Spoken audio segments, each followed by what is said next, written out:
तो हम लगातार आपको बता रहे थे कि अब चंद्र प्रकाश चौधरी एक बार फिर से गिरिडीह से प्रत्याशी होंगे। बीजेपी और आजसू गठबंधन के तहत ये सीट अब चुनाव लड़ रही है और आजसू को दी गई है बीजेपी की तरफ से ये सीट और अब चंद्र प्रकाश चौधरी के नाम की घोषणा कर दी गई है। हमारे साथ हमारे वरिष्ठ सहयोगी राकेश रंजन जी हैं, उनसे भी बातचीत करेंगे क्योंकि गिरिडीह सीट को लेकर काफी लंबे अरसे से कयास लगाए जा रहे थे कि आखिर कौन होगा प्रत्याशी। ये भी कयास लगाए जा रहे थे कि अगर आजसू नहीं लड़ती है तो ऐसे में तस्वीर क्या कुछ उभर कर आएगी, क्या बीजेपी ही किसी को प्रत्याशी देगी, लेकिन ऐसा नहीं हुआ और अंतिम तौर पर आजसू ने ही भले ही थोड़ी देर हुई लेकिन चंद्र प्रकाश चौधरी के नाम का ऐलान कर दिया है। तो राकेश जी हमारे साथ हैं। राकेश जी, गिरिडीह को लेकर सस्पेंस अब खत्म हो गया। कई तरह के कयास लग रहे थे कि बीजेपी खुद लड़ेगी, क्या होगा, लेकिन अब बीजेपी ने यह सीट आजसू के लिए छोड़ी थी और अब आजसू ने प्रत्याशी के नाम की घोषणा भी कर दी। जी हाँ, जैसी उम्मीद थी सब कुछ वैसा ही हुआ कि बीजेपी ने जो है आजसू के लिए गिरिडीह की सीट छोड़ी थी तो वो छोड़ी हुई रखी और वहां से चंद्र प्रकाश चौधरी ही चुनाव लड़ेंगे, ये भी ऑलमोस्ट जो है तय था। मैं लगातार इन बातों को विभिन्न कार्यक्रमों में आपके साथ भी बैठता था तो इन बातों को मैं कहता था कि सीपी चौधरी ही वहां से चुनाव लड़ेंगे और इसी बात की घोषणा भी हुई है कि सीपी चौधरी ही गिरिडीह से चुनाव लड़ेंगे। लेकिन इस बार का जो चुनाव होगा गिरिडीह का वो बहुत दिलचस्प होने जा रहा है। देखिए, आजसू की तरफ से सीपी चौधरी होंगे तो जयराम के चुनाव लड़ने की पूरी संभावना है गिरिडीह से, तो एक वो हो जाएंगे और उसके अलावा मथुरा महतो के भी चुनाव लड़ने की बात कही जा रही है। तो अगर ऐसा होता है तो आप मुकाबला बहुत दिलचस्प मानकर चलिए, क्योंकि ऐसी परिस्थिति में अगर सभी जो है एक ही कास्ट से आ जाते हैं तो फिर उस मतों में जो है बिखराव निश्चित है और फिर जो है बाकी जो वोटर्स हैं उनके वोट बहुत महत्वपूर्ण हो जाएंगे। बिल्कुल, ऐसे में जो रविंद्र पांडे वहां से 5 बार बीजेपी से सांसद रह चुके हैं उनके बारे में भी कहा जा रहा है कि वो कभी कांग्रेस तो अब जेएमएम दफ्तर पहुंच रहे हैं कि उन्हें जो टिकट दे दे। कहा यह भी जा रहा है कि कांग्रेस से बात नहीं बन पाई है लेकिन अब जेएमएम की तरफ भी उन्होंने रुख किया है। तो क्या लगता है कि क्या उन्हें टिकट मिलेगा? ऐसे में मुकाबला और दिलचस्प हो सकता है अगर विपक्ष से वो प्रत्याशी बनते हैं तो। लेकिन यह भी बात है कि जेएमएम की तरफ से मथुरा महतो का नाम लगभग तय किया गया है, हालांकि घोषणा अभी तक नहीं हुई है। देखिए, मथुरा महतो की अपने क्षेत्र टुंडी में एक पहचान है, वो जाने माने नेता हैं झारखंड के।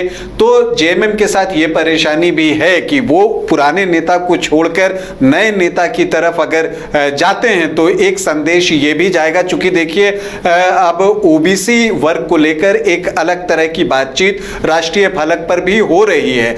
ऐसे में अगर आप वहां पर अपने ओबीसी लीडर को हटाते हैं, प्रत्याशी को हटाते हैं और उनकी जगह जो है आप दूसरे कास्ट को लेकर आते हैं जो फॉरवर्ड कास्ट को रिप्रेजेंट करते हैं, तो कार्यकर्ता कितना उसे एक्सेप्ट करते हैं ये बात भी देखने का होगा। लेकिन जैसा मैंने कहा कि अगर तीनों एक ही कास्ट से आते हैं तो वो जो 15% वोट है वहां पर उसमें बिखराव आप तय मानकर चलिए।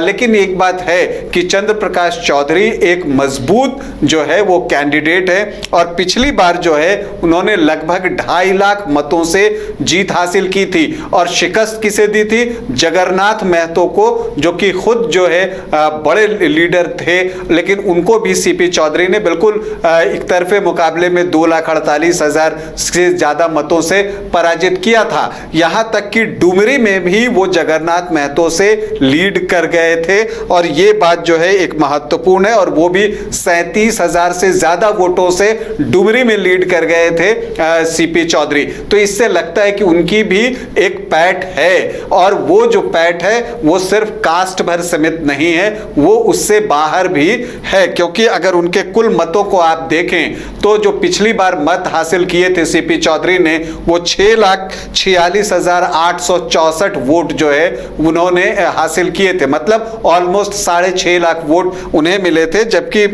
जो जगन्नाथ महतो थे उनके पास जो है लगभग 4 लाख वोट आए थे। तो ये मार्जिन आपको दिखाता है। अब इसमें जयराम की एंट्री से कितना वोट इधर का उधर शिफ्ट होता है, क्योंकि अगर कोई आते हैं, अगर जयराम आते हैं तो ये ऐसा नहीं है कि वो किसी एक पार्टी के वोट को काटेंगे। वो जो है अगर बीजेपी का वोट काटते हैं, मतलब आजसू का वोट काटते हैं, तो वो जो है दूसरी तरफ जेएमएम का वोट भी काटेंगे। तो ऐसी परिस्थिति में जो है मुकाबला जो होगा गिरिडीह में वो बहुत दिलचस्प होने जा रहा है उदय। बिल्कुल, यानी अब एक रोमांचक मुकाबला देखने को मिलेगा और धनबाद को लेकर भी विपक्ष किसे प्रत्याशी बनाता है, इस पर भी कई तरह के सवाल हैं। वहां भी कई तरह के नाम सामने आ रहे हैं, कई नाम सामने आ रहे हैं। बहरहाल अब इंतजार इस बात का होगा कि गिरिडीह से किसके नाम की घोषणा होती है और अब उसी पे तमाम समीकरण टिके होंगे। घर के लिए ग्रोसरीज की जरूरत हो या चाहिए फल और सब्जी, डेयरी या बेकरी प्रोडक्ट्स चाहिए या beverages, snacks and branded foods चाहिए हो या ब्यूटी प्रोडक्ट्स, अब इनके लिए अलग अलग दुकानों की तलाश हुई खत्म, क्योंकि रांची में खुल गया है केस्टोमार्ट, जो रखे आपका और आपके बजट का ख्याल। हर सामान पर 5% की छूट, होम डिलीवरी की सुविधा भी। आज ही पधारें केस्टोमार्ट, one stop solution for every customer's requirements. Call 9153989339.